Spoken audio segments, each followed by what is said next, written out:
لبنان اور اسرائیل کے درمیان جنگ جو ہے وہ آگے بڑھتی ہوئی نظر آ رہی ہے۔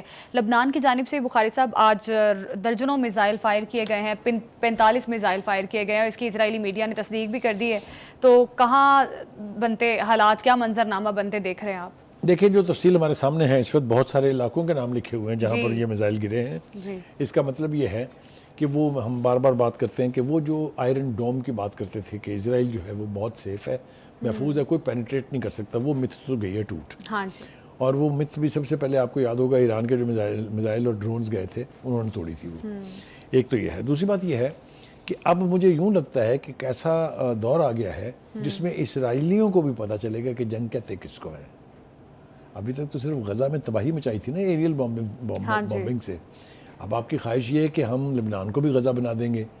نہ حماس اپنی فائنل شکست ماننے کے لیے تیار ہے، اور حزب اللہ کا تجربہ تو پہلے بھی اسرائیل کئی دفعہ کر چکا ہے، ہم نے اس کا ذکر بھی کیا تھا۔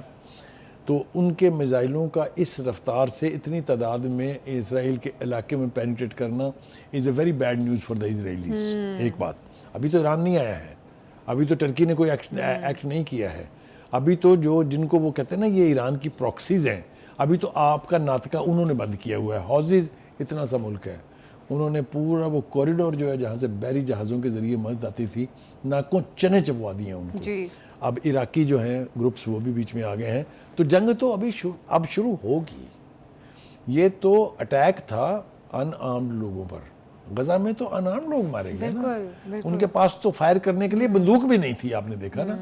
لبنان از ناٹ دیٹ سافٹ کھیر جس کو وہ ہضم کر جائیں گے اور پتہ بھی نہیں چلے گا، ایک بات۔ دوسری بات، انٹرنیشنل ورلڈ اب ریئلائز کر رہی ہے کہ یہ ایسکلیٹ ہو رہا ہے، اور اس کی ایسکلیشن کسی کو بھی نہیں سوٹ کرتی۔ کل ہم نے کہا تھا کہ جناب یہ لبنان کو ہی چاہیے کہ کسی کو باہر نہ نکلنے دے۔ آج اس کے اوپر سوشل میڈیا پہ کتنا شور و غوغا اور کتنا رسپانس آیا ہے، میں اپنے منہ سے بیان کروں گا تو وہ خود تعریفی سی لگے گی، لیکن پورے سوشل میڈیا بھرا پڑا ہے اس مطالبے سے کہ yes why should they be allowed to go out, اور ایسے ملکوں کے شہری جن کا اسلحہ، جن کے جہاز، جن کی توپیں استعمال ہو رہی ہیں انسانی خون کرنے کے لیے، ان کے لوگوں کو کیوں جانے دیا جائے؟ Why shouldn't they stay and suffer with the people of Palestine and people of Lebanon? It's very insane. عام حالات میں یہ نہیں کہنا چاہیے، لیکن بے حسی کی بھی کوئی حد ہوتی ہے۔ آپ نے ایک دن اٹیک کیا، 2 دن کیا، 1 ہفتہ کیا، 10 دن کیا، چلیے آپ بیک ٹریک کر لیتے ہیں تو صورتحال بدل جاتی ہے۔ آپ 1 سال سے انسانی خون سے ہولی کھیل رہے ہیں اور کوئی آپ کو پوچھنے والا نہیں ہے، تو پھر آپ کے بارے میں بھی آنسو کسی کے نہیں نکلنے چاہیے۔ جو یہ خطرہ ہے اس کو محسوس کیا ہے ایک تو بائیڈن صاحب نے، انہوں نے یہ کہا ہے کہ جی مشرق وسطیٰ کی جنگ کے وسیع ہونے کے خدشات جو ہیں وہ ظاہر ہونے شروع ہو گئے ہیں، اور اس کو جتنی بھی جلدی ہو اس کو روکنا چاہیے۔ دوسری بات یہ ہے کہ 2 ریاستی حل کے حوالے سے نیتن یاہو صاحب جو بکواس کر رہے ہیں، وہ کہتے ہیں کہ میں اس سے متفق نہیں ہوں، یہ بھی پہلی دفعہ ہے۔ President of United State saying that Netanyahu is talking nonsense, 2 ریاستی حل کے علاوہ کوئی اور راستہ نہیں ہے۔ ایک وہ یہ کہتے ہیں کہ 2 ریاستی حل کی ضرورت ہے اور اسے کرنے کی بھی ضرورت ہے، ٹھیک ہے۔ حزب اللہ اور غزہ میں جنگ بندی ہو جائے تو پھر مغربی کنارے کی طرف بھی ہو سکتی ہے۔ مطلب یہ ہے کہ وہ کہتے ہیں کہ اگر ان 2 جگہ پہ ہم سیز فائر اچیو کر لیتے ہیں تو پھر باقی کے علاقوں کو بھی دیکھا جا سکتا ہے۔ بٹ وہ کہتے ہیں نا کہ دنیا میں پاگلوں کی کوئی کمی نہیں ہے۔ وہ ایک اور پاگل ہے جس کا نام ہے ٹرمپ۔ وہ ٹرمپ صاحب نے جو درفتریاں چھوڑی ہیں اس کا ذکر ضرور ہم کر دیتے ہیں تاکہ لوگوں کو صورتحال جو ہے وہ سمجھ آئی۔ ایران نے امریکی انتخابات کے امیدوار کو نقصان پہنچایا تو اسے تباہ کر دینا چاہیے، ان کو ڈر یہ ہے، یعنی یہ حال ہے امریکہ کے سابقہ پریزیڈنٹ اور موجودہ پریزیڈنشل ریس کے یعنی کینڈیڈیٹ کا، کہ ان کا خیال یہ ہے کہ ایران جو ہے وہ اتنا سٹرونگ ہے کہ وہ امریکی صدر کا جو یعنی انتخاب ہے اس میں تباہی پھیر دے گا ٹرمپ صاحب کی۔ پھر وہ کہتے ہیں کہ اگر میں صدر ہوتا تو خطرہ بننے والے ملک کو جو اس وقت ایران ہے آگاہ کر دیتا کہ اگر اس نے اس شخص کو یعنی مجھے نقصان پہنچانے کے لیے کچھ کیا تو ہم تمہارے بڑے شہر اور ملک تباہ کر دیں گے۔ او بھائی ٹرمپ میاں، اگر آپ اس پوزیشن میں کبھی بھی ہوتے یا آپ کر سکتے ہوتے تو ایران تو اب تک صفحہ ہستی سے مٹ گیا ہوتا۔ بالکل۔ آپ نے ایک لمبی 40 48 50 سال کی سینکشن رجیم لگائی ہوئی ہے ان کے خلاف، ایک پتا نہ باہر جا سکتا ہے نہ آ سکتا ہے. سروائیو کیا ایران کے نیشن نے کہ نہیں؟ آپ نے کون سی کارروائی کرنے کی کوشش نہیں کی؟ آپ کو یاد ہے یو ایس ایمبیسی والا جو یرغمالی بنے تھے جب لوگ آئے تھے نا 14 ہیلی کاپٹر کے اوپر لوگ, ایک بندہ اپنی ماں کے پاس واپس نہیں گیا, نہ کوئی ہیلی کاپٹر. تو وہ چیک کر چکے ہیں ایران کو.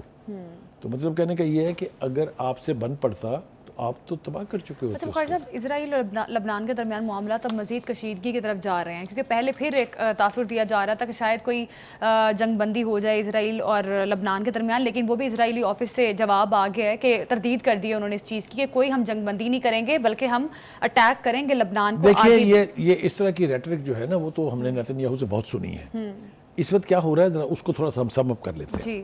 لبنان اسرائیل جنگ روکنے کے لیے عالمی قوتیں سرگرم ہو گئی ہیں اور 21 روزہ جنگ بندی کی تجویز دے دی ہے کہ 21 دن کے لیے جنگ بند کریں تاکہ کچھ سورٹ آؤٹ کیا جا سکے. امریکہ اور فرانس کی جانب سے لبنان اور اسرائیل کے درمیان ہونے والی جنگ کو روکنے کے لیے یہ تجویز دی گئی ہے. اور اس کو سپورٹ کس کس نے کیا؟ یورپی یونین سپورٹ کیا اس کو, Australia, Canada, Italy, Germany, Japan, Saudi Arab, you a E, Qatar, France اور امریکہ نے بھی اس کو سپورٹ کیا ہے کہ اچھا بخاری صاحب, اسی کے جواب میں نیتن یاہو نے ابھی تازہ ترین ٹویٹ کی ہے جس میں اس نے بتایا کہ ہم کوئی جنگ بندی نہیں کریں گے, ہم تو حملے کریں گے, اور ابھی بیروت پر حملہ بھی کیا اسرائیل نے. ابھی تازہ ترین اپڈیٹس. گزارش یہ ہے, یہ سب کچھ وہ کیوں کر رہا ہے, کیسے کر رہا ہے, کس کے بہاف پہ کر رہا ہے؟ اس لیے کہ اس کو انٹرنیشنل سپورٹ حاصل ہے. ہاں جی, اس کو اسلحہ مل رہا ہے, اس کو پیسے مل رہے ہیں, اس کو گولہ بارود مل رہا ہے. جب یہ ملک جن کے میں نے نام لیے ہیں یہی وہ لوگ ہیں نا جو سب سے بڑے سپانسر ہیں اسرائیل کے, جب یہ ہاتھ اٹھا لیں گے تو پھر اس کے لیے 4 دن بھی جنگ جاری رکھنا ممکن نہیں ہے. دیکھیے نا ابھی تو کس کی شے پر ہے, امریکن ٹروپس 40,000 تو موجود ہیں, مزید بھیج رہا ہے امریکہ. 2 اس کے ایئر کرافٹ کیریئر وہاں موجود ہیں اور کئی بحری جہاز موجود ہیں. تو شے ہے نا یہ کہ ہم ہاں میرے پر برا وقت بھی آیا تو یہ مجھے بچائیں گے. اور اگر انہوں نے سٹیپ بیک کیا پھر, اور اگر کچھ سیناریو ایسا بنا کہ چین اور روس جو ہیں وہ بھی اس کا حصہ بنے, پھر تو ورسٹ سیناریو کی طرف میرے خیال سے جانے سے پہلے اس صورتحال کو سنبھالنا بہت ضروری ہے. کیونکہ اگر ایسا نہ کیا گیا تو نقصان صرف لبنان کا یا غزہ کے شہریوں کا نہیں ہوگا, نقصان اسرائیل کا بھی ہوگا اور خطے کے دوسرے ممالک کا بھی ہوگا. اچھا بخاری صاحب, حزب اللہ اور ایران میں بھی تھوڑا سا اختلاف سامنے آ رہا ہے کہ حزب اللہ نے کہا ہے کہ ایران نے ہمارا ساتھ نہیں دیا. دیکھیے گزارش یہ ہے کہ میں پہلے بھی ایک دفعہ بتا چکا ہوں, پھر دفعہ بتاتا ہوں, آپس میں کوئی اس قسم کی کورسپونڈنٹ ہوئی ہو تو میں نہیں کہہ سکتا, لیکن ہو از دا والی وارث اینڈ اسپانسر آف حزب اللہ؟ کس کے بلبوتے پہ چل رہی ہے حزب اللہ؟ ایران. کریکٹ. حماس کس کے بلبوتے پہ چل رہی تھی؟ ایران. عراقی جو لوگ آئے ہیں کس کے بلبوتے پہ چل رہے ہیں؟ ایران. حوثی کس کے بلبوتے پہ چل رہے ہیں, کہاں سے میزائل مل رہے ہیں؟ ایران. Is that right? تو یہ کہنا ہے کہ ایران کسی طرح سے کچھ نہیں کر رہا ہے ایسا نہیں ہے, لیکن سوالیہ نشان تو ہو سکتے ہیں نا. مثال کے طور پر ایران نے کہا تھا ہم سبق سکھائیں گے ان کو اسماعیل ہانیہ کا, نہیں سکھایا نا ابھی تک. لال جھنڈا بھی لہرا دیا, 2 دفعہ لہرا دیا, لیکن ابھی تک کچھ ہوا نہیں ہے. بخاری صاحب, حزب اللہ اسی لیے تو ایکسپیکٹ کر رہا تھا ایران سے کہ ایران ان کے ساتھ کھڑا ہوگا. جس طرح سے ہم نے ایرانی صدر کے پچھلے دنوں ہم نے ان کی گفتگو پڑھی, اس میں بھی وہ یہی چیزیں کر رہے ہیں, ڈپلومیٹکلی وہ بات کر رہے ہیں. دیکھیے میں آج نہیں چاہ رہا تھا کہ ایران کی لیڈرشپ کے کیا بیانات ہیں ان کے اوپر روشنی ڈالی جائے. جی, ابھی کل ہی ایران کے جو وزیر خارجہ ہیں ان کا یہ اسٹیٹمنٹ ہے کہ Israel has crossed all red lines. بالکل, یہ بڑا سیریس میسج ہے. اور ایک بات میں آپ کو بتاؤں, in the fuller of a moment Iran can act any time.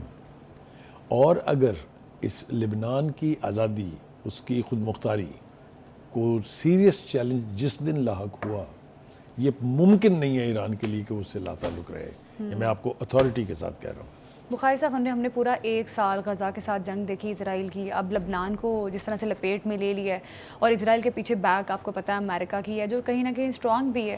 تو بخاری صاحب اب آگے معاملات جس طرف جا رہے ہیں, لگتا نہیں ہے کہ کہیں جنگ بندی ہو سکے گی. جس طرح سے کتنا عرصہ ہو گیا ہے ہم سنتے رہے کہ غزہ اور اسرائیل جنگ بندی ہو رہی ہے, نہیں ہو پائی, کتنا نقصان ہوا آپ نے, ہم نے, سب نے دیکھا.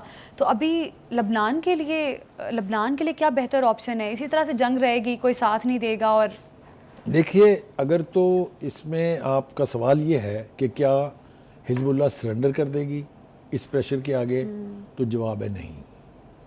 اس لیے کہ میں نے آپ کو متعدد حوالے دیے ماضی کے کہ اس سے زیادہ پریشر ہوئے, اس سے زیادہ خوفناک بمباری ہوئی. پورا بیروت جو ہے آلموسٹ غزہ کا نقشہ بنا دیا گیا تھا. لیکن اس کے باوجود حزب اللہ جو ہے وہ اپنے قدموں پر کھڑی رہی. حزب اللہ کو لبنان سے نکالنا آسان نہیں ہے. دیکھنا اب یہ ہے کہ یہ جو انٹرنیشنل پاور بروکرز ہیں ان کے یہ جو لیٹسٹ ایفرٹس ہیں فار سیز فائر وہ کامیاب ہوتی ہیں کہ نہیں ہوتی ہیں. وہ جنگ اگر ہوگی تو وہ کہتے ہیں نا کہ وہ ہوا کسی کی نہیں, چراغ سب کے بجھیں گے, ہوا کسی کی نہیں. نقصان صرف لبنان کا یا ایران کا نہیں ہوگا, بالکل اس کی نقصان لپیٹ میں اوروں بہت کا بھی ساری ہوگا, باقی اس کی کنٹریز لپیٹ بھی میں آئیں بہت سے گے. لوگ آئیں گے. ابھی دیکھنا یہ ہے کہ اسرائیل اور لبنان کے درمیان معاملات طے پاتے ہیں یا اسی طرح سے جو جنگ چل رہی ہے وہی چلتی رہے گی. اسی کے ساتھ پروگرام سے ہمیں دیجیے اجازت, آپ سے پھر ملاقات ہوگی اگلے ہفتے. اللہ حافظ.